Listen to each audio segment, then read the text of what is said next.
Ever wondered what actually happens when you send a text? No? Too bad. You're about to find out anyway. So there you are, thumbs blazing, typing "you up" at 2 a.m. like a digital poet. You hit send. Boom. Magic? Not quite. First, your message shoots from your phone to a nearby cell tower. The tower grabs your message and chucks it over to your mobile carrier.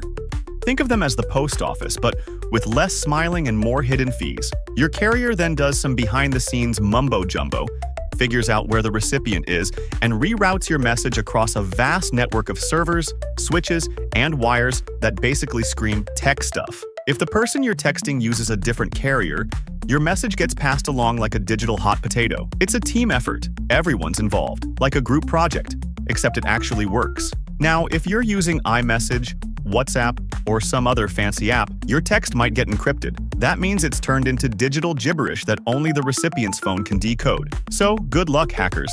Finally, like in literal milliseconds, your text arrives. Their phone buzzes.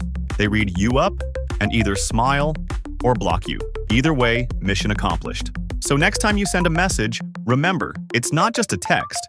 It's a high-speed journey through tech magic, networks, satellites, and probably a squirrel on a power line. Who knows? Anyway, keep texting.